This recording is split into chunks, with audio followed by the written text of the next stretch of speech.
कि अब आप किसी हालत में वापस उन राज्यों में, अपने राज्य के बाहर रोजी रोटी की तलाश में नहीं ही जाएंगे, चाहे कितना ही प्रलोभन हो। अपने ही गांव में स्वरोजगार की तलाश करेंगे। आपको नैतिक जिम्मेदारी लेके कहना चाहिए कि मैं इसके लिए खुद जिम्मेदार हूं, और जिस तरीके से मैंने लॉकडाउन घोषित किया वो गलत था। उन्होंने दुख जताया कि बहुत ज्यादा उन्हें तकलीफ हुई, लेकिन उस तकलीफ के लिए जिम्मेदार कौन, और उस जिम्मेदार व्यक्ति ने किया क्या आज तक, अभी तक? ये दोनों सवाल प्रधानमंत्री जी से ही पूछना जरूरी है। जब आप खुद कह रहे हैं कि इनकी तकलीफ सबसे ज्यादा रही, तो फिर आपने घड़ियाली आंसू बहाने के लिए ये बातें कही हैं या दिल से कही हैं? मन की बात का पता नहीं चलता ना कि ऊपरी ऊपरी मन से कही है कि दिल से कही है, और दिल से कही है तो फिर क्या असर है आपका, आपकी सरकार के ऊपर, और क्यों नहीं सुधार पा रहे हैं आप? इस तकलीफ से उनको निजात क्यों नहीं दिला पा रहे? तो सबसे पहले तो प्रधानमंत्री जी आप अपने आप को संबोधित करें कि क्या इस सारी तकलीफ के लिए मैं खुद तो जिम्मेदार नहीं? आपको कम से कम नैतिक जिम्मेदारी तो लेनी चाहिए, क्योंकि सारे देश और दुनिया में इसकी चर्चा है कि जिस एकदम 4 घंटे के नोटिस पर आपने लॉकडाउन घोषित किया, वो आपका फैसला बहुत गलत था। आपको ये कदम बहुत पहले उठाना चाहिए था, और उसके बाद भी लोगों को ट्रेनों की सुविधा दे करके जो जाना चाहते हैं उसकी सुविधा करानी चाहिए थी, और उनके भोजन और सब कुछ सुरक्षा की जिम्मेदारी लेनी चाहिए थी। लेकिन ये सब कुछ हुआ और आप मूक दर्शक बने देखते रहे, और अभी भी कई लोग हैं जो जाने के लिए छटपटा रहे हैं, ट्रेनें नहीं मिल रही है। लेकिन इस बीच में आपने केवल एक बात कहकर के एक वाक्य में सब कुछ निपटा दिया। ये प्रधानमंत्री के पद के लिए शोभा नहीं देता। जिम्मेदारी लेनी चाहिए आपको, नैतिक जिम्मेदारी। और आपके जो रेल मंत्री हैं उनका आपको इस्तीफा लेना चाहिए, पीयूष गोयल जी का, कि भाई तुमने ठीक से हैंडल नहीं किया अपने काम को। ठीक है, इतने लाख लोगों को ट्रेनों से भेजा आदि आदि, लेकिन सारी रिपोर्टें बता रही हैं कि आपके रेल मंत्री पूरी तरह से विफल रहे। अब आप खुद तो शायद इस्तीफा देंगे नहीं, उम्मीद करना भी मुश्किल है। इस सारी ताकत अपने हाथों में बटोर रखी है आपने, लेकिन कम से कम अपने कैबिनेट के मंत्री को इसके लिए उत्तरदायी ठहरा करके, तकलीफ के लिए, और उसका इस्तीफा लेते तो शायद कुछ लगता कि आप सीरियस हैं, गंभीर हैं, और उत्तरदायित्व की भावना भी रखते हैं, अकाउंटेबिलिटी जिसको कहते हैं। आपका एक पत्ता नहीं हिल रहा, आपकी सरकार ज्यों की त्यों बरकरार है, और आप दुख भी जता दे रहे हैं। तो ऐसे जताने का क्या फायदा होगा? आपको नैतिक जिम्मेदारी लेके कहना चाहिए कि मैं इसके लिए खुद जिम्मेदार हूं, और जिस तरीके से मैंने लॉकडाउन घोषित किया वो गलत था। उसके बाद मेरी सरकार पूरी तरह से विफल रही सारी सुविधाएं मुहैया कराने में। प्रवासी मजदूरों को, गरीब लोगों को भोजन की, भूख की सारी समस्याएं जो रोज पिछले 1.5-2 महीने से आ रही है, चिल्ला कर लोग मर रहे हैं सब जगह पर, और ये सब कुछ देखते हुए आप मौन साधे रहे, चुप रहे। वो आप लॉकडाउन, अनलॉक 1 शुरू हुआ कल, तो आज आपने थोड़ा सा मुंह खोल करके मन की बात में दुख जता दिया। तो ये गंभीर चीज नहीं है आपके लिए। मैं बड़ी विनम्रता से कहना चाहूँगा, प्रधानमंत्री जी अपनी भूमिका पर फिर से विचार कीजिए, और इस समय देश को आपसे उम्मीद है। इसलिए मैं कह रहा हूँ कि आपने बहुत सी गलतियाँ की हैं पहले, लेकिन कम से कम इस समय तो इतने अनुदार बन करके, इतने अनुत्तरदायित्व बन करके मजाक सा न उड़ाएं। ये मजाक नहीं तो और क्या होगा। और इसलिए मैं आपसे फिर कहूँगा कि इन मजदूरों के प्रति जो बहुत ज़्यादा बेचारे, बहुत ज़्यादा, और इसमें परेशान हुए, और ऐसी हालत के लिए कोई न कोई जिम्मेदार जरूर ठहराया जाए। 80 के लोग लगभग लोग तो मरे हैं ट्रेनों में सफ़र करते हुए इधर से उधर।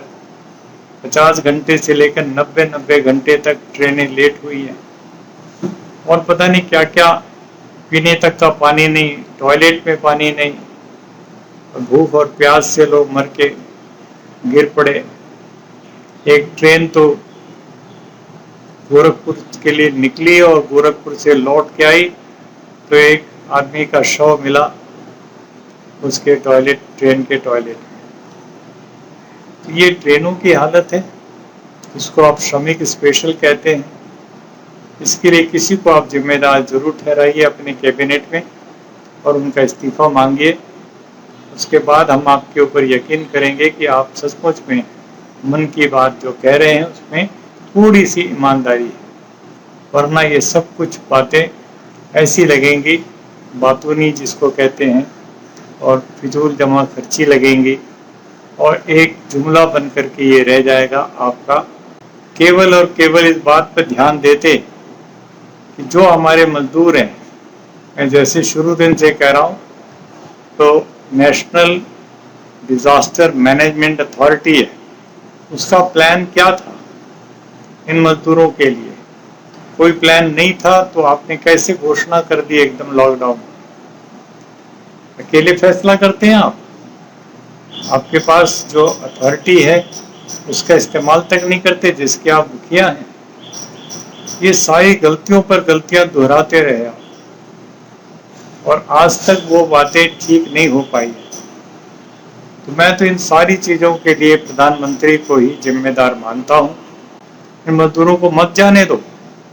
ये बाकायदे कोशिश रही है कई राज्य सरकारों की, जो इन मजदूरों के शोषण पर फल फूल रही थी।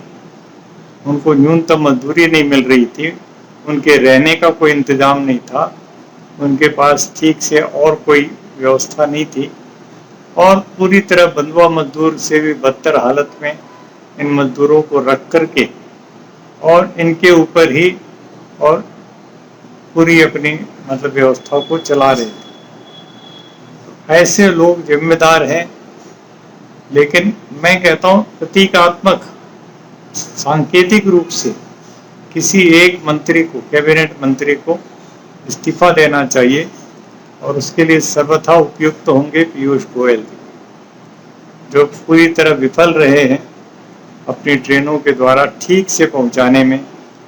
ट्रेनों में पहले तो कहा सरकार कोई किराया नहीं लेगी, भोजन की व्यवस्था करेगी, बाद में मजदूरों से जितना किराया था उससे एक्स्ट्रा लिया, और भोजन की व्यवस्था तो दूर, वहाँ पीने का पानी तक नहीं मिला, टॉयलेट भी सूखे रहे।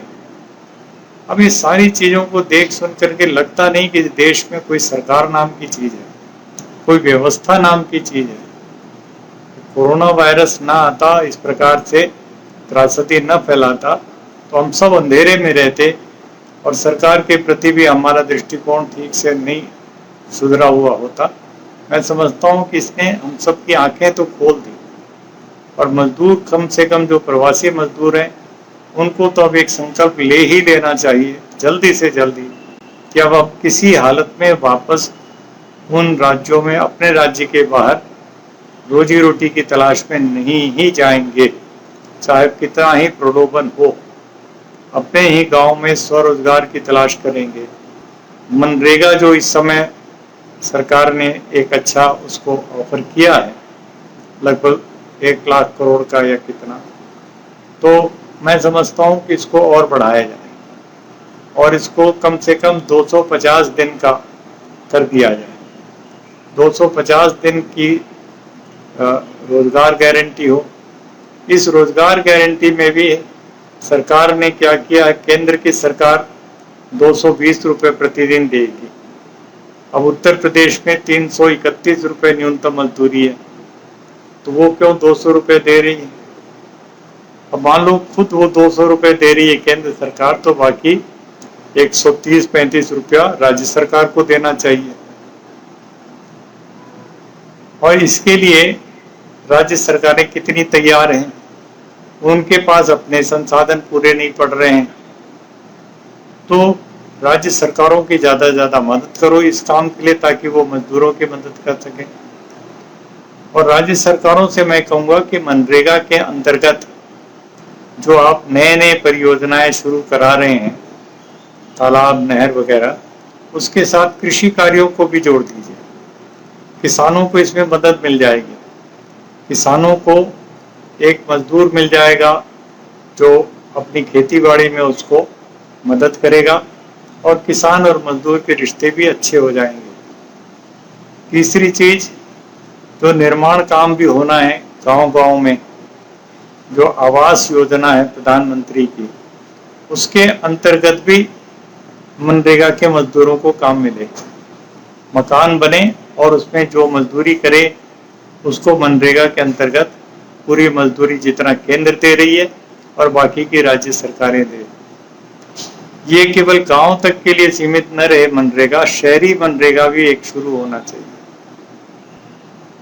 शहरी में मैं कहना चाहता हूँ अर्बन पुअर जिसको कहते हैं हम, इनके लिए भी यदि वो उद्योग धंधे में भी काम करते हैं तो उनके लिए भी गारंटी होना चाहिए कम से कम 350 दिन की, और 350 दिन के लिए उनको वो मिनिमम वेज मिलना चाहिए जो सरकार ने स्वयं अपने दफ्तर के चपरासी के लिए तय किया। कितना है वो? 25,000 रुपया महीने का है। 18,000 तो बेसिक शुरू किया था, और अब वो 25,000 रुपया महीना अर्थात 1,000 रुपया प्रतिदिन का बनता है। इस रेट पर शहरी मजदूरों को काम की गारंटी मिले 350 दिन की, और उनके आवास की अच्छी व्यवस्था हो, सारी चीजें हों, तो शायद ये मजदूर जो भी रोज के हिसाब से जा रहे हैं वो कुछ रुक जाएं, और कुछ लोग गए हुए हैं शायद वो वापस भी आने का सोचें यदि इस पर ईमानदारी से अमल हो। और शहरी मजदूरों को इस तरह के और दूसरे कामों में भी मदद देनी चाहिए। मनरेगा यहाँ पर खेती बाड़ी तो होगी नहीं, या जमीन की खुदाई होगी नहीं, तो यहाँ के लिए इन मजदूरों से जो उद्योग धंधे वाले करेंगे उनको एक तरह से सब्सिडाइज करें। छोटे छोटे उद्योग, उनके पास आज पूंजी नहीं है, उनकी हालत खस्ता है। यदि सरकार उनकी मजदूरी का एक बड़ा हिस्सा, और उनके लिए 220 रुपये नहीं, कम से कम 350 नहीं तो कम से कम मैं कहूँगा कि 250 रुपया सरकार की तरफ से, केंद्र सरकार की तरफ से आए, और बाकी का 100 रुपया 200 रुपया जितना भी देना है वो मालिक लोग भी दें, और बाकी जो राज्य सरकारें हैं वो उसको पूरा करके 1,000 रुपया प्रतिदिन के हिसाब से उनको दिलाना शुरू करें। एक रोजगार की गारंटी हो। तो रोजगार गारंटी की योजना में आपने थोड़ा अपनी दिखाई है उदारता, इसको और विस्तृत कीजिए। जब तक मजदूर के हाथ में पैसा नहीं आएगा तब तक ना तो छोटे मोटे उद्योग चलेंगे, ना कोई और जितना भी सामान ऐसा बिकता है, मजदूर की क्रय शक्ति ही नहीं होगी तो फिर वो सामान कौन खरीदेगा और उनका सामान बिकेगा कैसे? तो यदि आप व्यवस्था को सुधारना चाहते हैं, और जैसे आप बार बार कह रहे हैं आत्मनिर्भर भारत, आत्मनिर्भर भारत नीचे से होगा। डिफेंस को और एयर स्पेस को, कोल माइनिंग को, इन सबको गिरवी रख करके नहीं होगा। आप गलत काम कर रहे हैं। यह आत्मनिर्भर बनाना नहीं है, बल्कि कोरोना वायरस की आड़ में, लॉकडाउन की आड़ में देश को बेचने के बराबर होगा, और इतिहास इसके लिए आपकी सरकार को कोई माफ नहीं कर सकता। आपने बहुत ही गलत सोचा है कि इन सारी चीज़ों के लिए विदेशी जो इन्वेस्टमेंट है उसके लिए दरवाजे खोल देंगे आप। ये सब काम नहीं होना चाहिए।